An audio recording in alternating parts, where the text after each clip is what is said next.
Hello, today's reading is from Matthew. We're going to be reading from Matthew chapter 14 and we're going to read verses 22 to 33, which is probably quite a familiar story to many people. Matthew 14 verses 22 to 33. Immediately Jesus made the disciples get into the boat and go on ahead of him to the other side, while he dismissed the crowd. After he had dismissed them, he went up on a mountainside by himself to pray.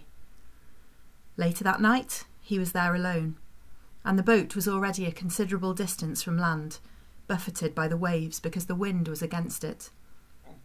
Shortly before dawn, Jesus went out to them, walking on the lake. When the disciples saw him walking on the lake, they were terrified. "It's a ghost," they said, and cried out in fear. But Jesus immediately said to them, "Take courage, it is I. Don't be afraid." "Lord, if it's you," Peter replied, "tell me to come to you on the water." "Come," he said. Then Peter got down out of the boat, walked on the water, and came towards Jesus. But when he saw the wind, he was afraid, and beginning to sink, cried out, "Lord, save me." Immediately Jesus reached out his hand and caught him. "You of little faith," he said, "why did you doubt?" And when they climbed into the boat, the wind died down. Then those who were in the boat worshipped him, saying, "Truly you are the Son of God." Well, that's an amazing story in the life of Jesus, and it occurs in 3 out of the 4 Gospels, Matthew, Mark and John. And in all 3 of them, the disciples are far from the shore, the wind is getting up and the waves get stronger, and Jesus comes to them in the early hours of the morning, miraculously, of course, walking on the lake. But it's only here in Matthew's Gospel that we read about poor old Peter getting out of the boat, getting a drenching, and then finally having to be rescued by Jesus. And it kind of makes it a story that turns the tables on me and you. It makes us ask questions, it makes us look at ourselves, and it makes us ask, who is this Jesus? And do we really trust him? The context for this story is another amazing miracle. Jesus had just fed 5,000 people and more with only 5 loaves and 2 small fish. And when it says in verse 22, he was dismissing the crowds, it's those crowds that it's talking about. Just as God provided the manna which sustained the children of Israel for 40 years in the wilderness, Jesus too, Matthew is showing us, can provide bread from heaven. And I think Matthew really does want us to hear the echoes of the Exodus story, the Moses story. Who is this Jesus, we're supposed to ask? Who is this Jesus? Like the God of the Israelites, he provides the bread of life. He is generous, he feeds, he sustains the people in the wilderness. So the God that we see in the Exodus story is the provider of bread in the wilderness. But of course, he's also the God who demonstrates power over the waters of chaos. He's the one that rolls back the waters of the mighty Red Sea so that the people of Israel can get across. And he's the one who parts the waters of the Jordan River so that they can finally pass into the promised land in safety. So I think it's really significant that these 2 episodes in the life of Jesus come together. The feeding of the 5,000 and the walking of on the water. Because they make us ask this fundamental question, who is this Jesus? Who is this Jesus? And we're supposed to make these connections in our minds to these Old Testament stories. We're supposed to make the links with the Exodus, with the God of Moses and the Israelites. Now, I'm doing this video from Holyhead.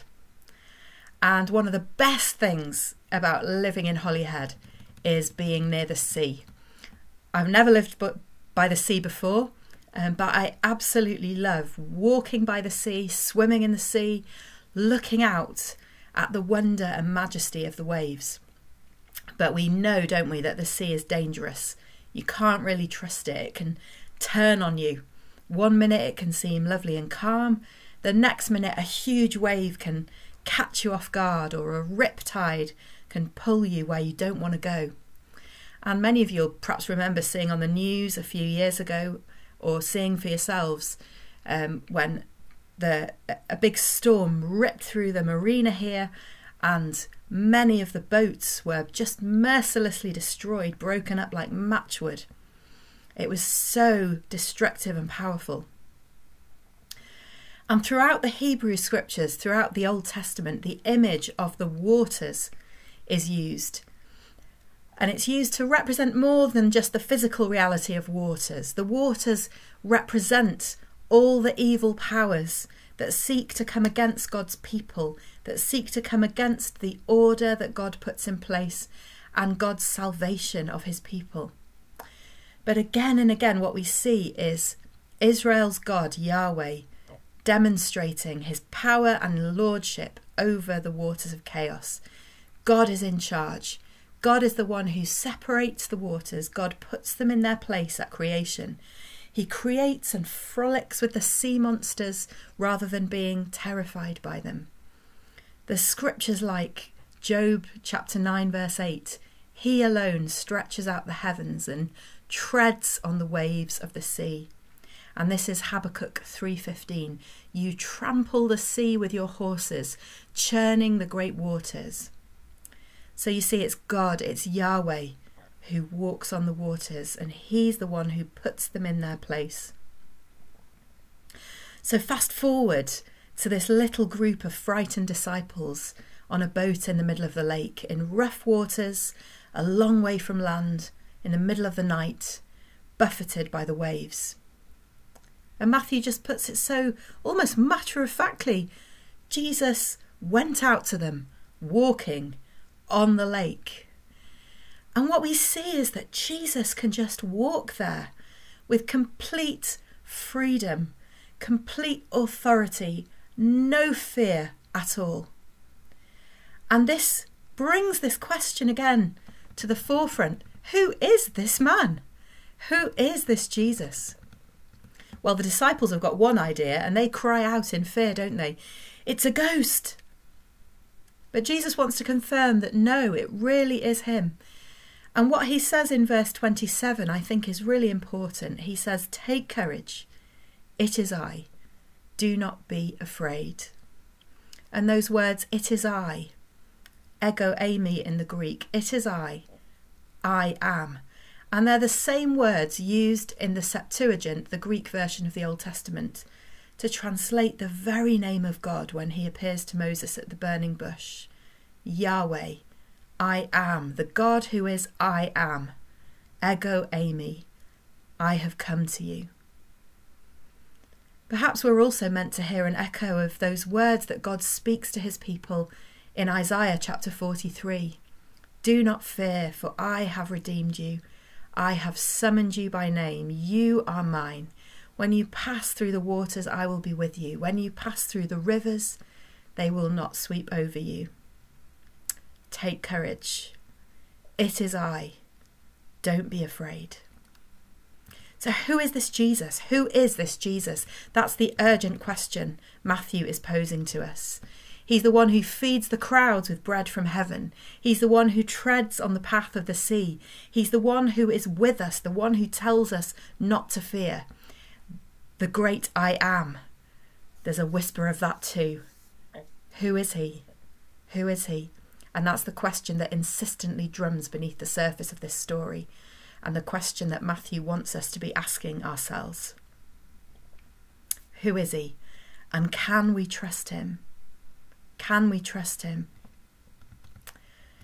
I read a funny little story recently. Excuse me. It's about a man who has got trapped on the edge of a cliff. And it says this: only his grip on a small, fragile tree prevented the man from tumbling down into the rocky abyss. Desperate and scared, he looked up into the sky and shouted, God, if you're there, please help me. Immediately a voice from heaven replied, "Let go, I'll catch you." The man thought for a moment and then cried, "Anybody else out there?"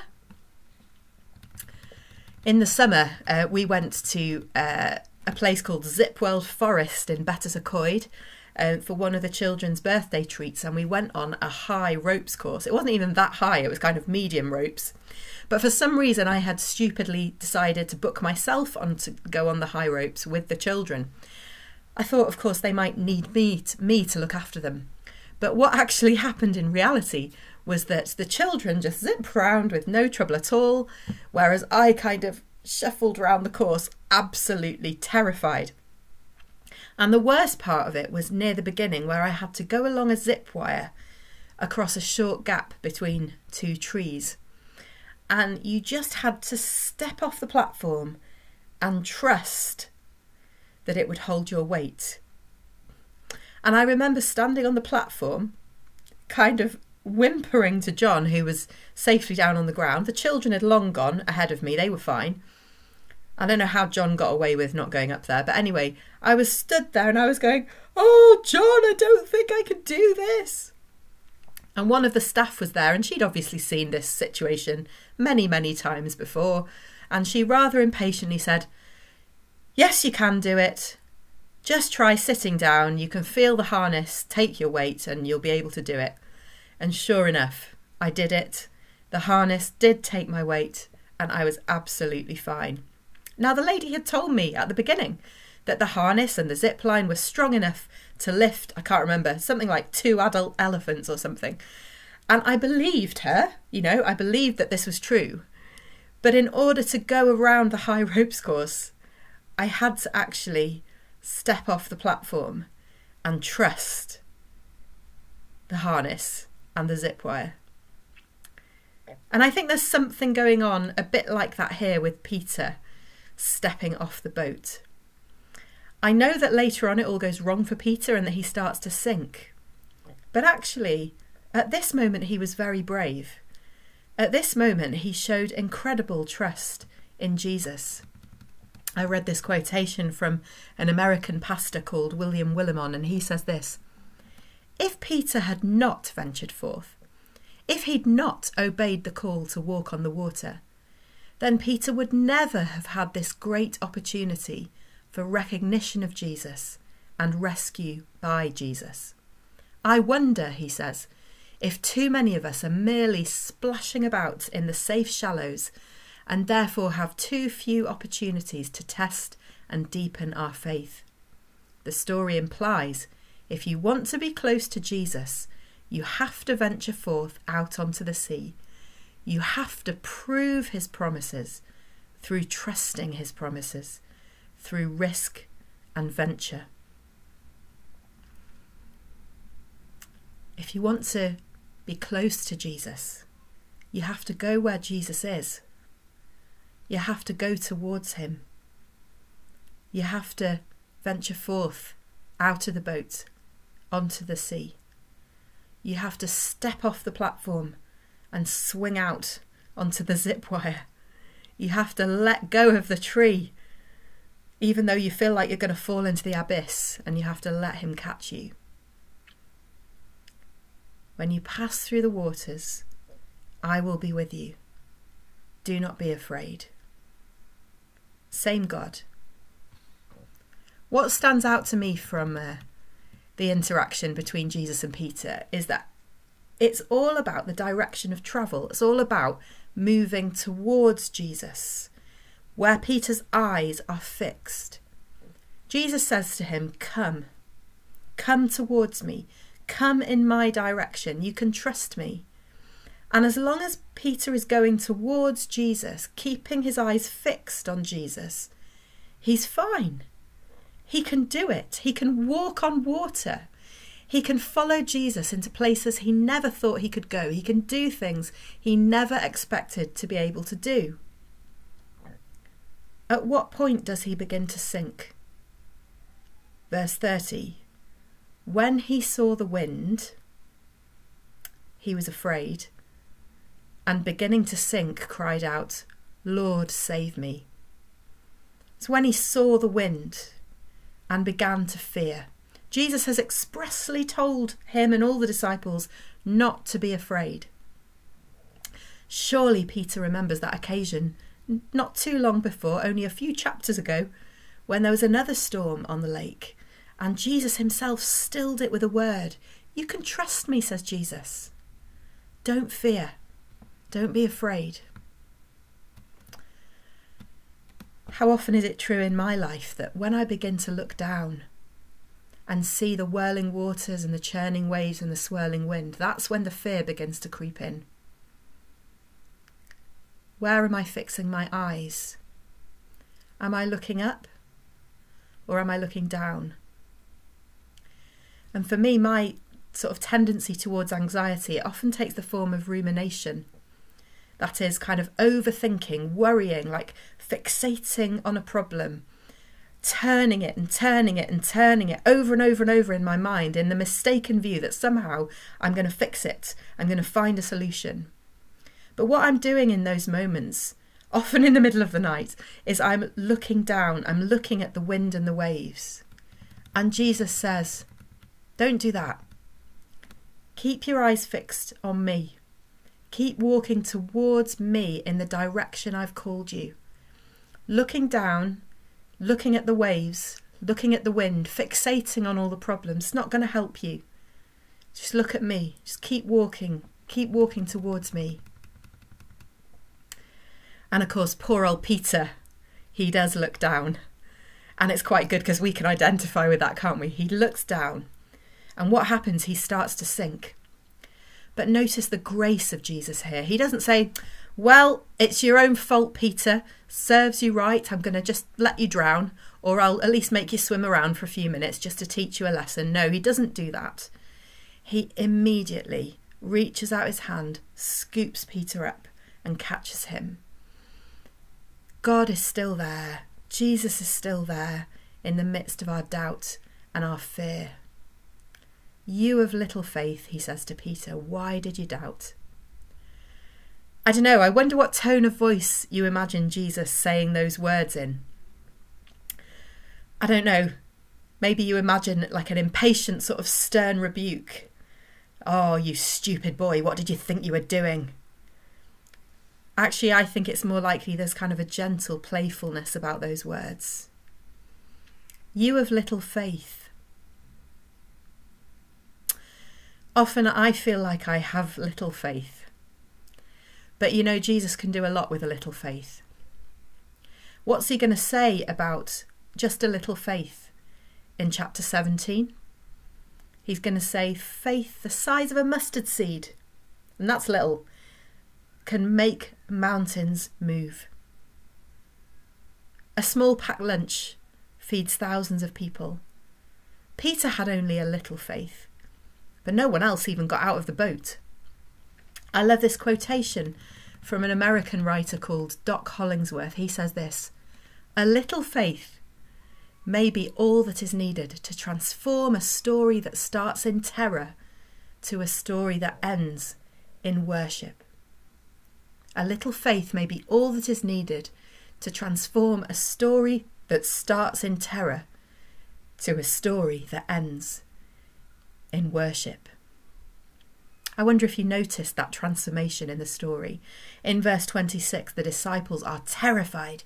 They're saying, it's a ghost. In verse 33, their terror has been transformed to worship, and they bow down to Jesus, saying, truly, you are the Son of God. What's happened in between? Listen to Doc Hollingsworth again. What he says is, between their fear and worship is one disciple's risk and security in the arms of grace. The trust and risk of one follower of Jesus has an effect on the whole community of followers. Individuals who risk boldly and move towards the call of Jesus can make a difference in the lives of other believers.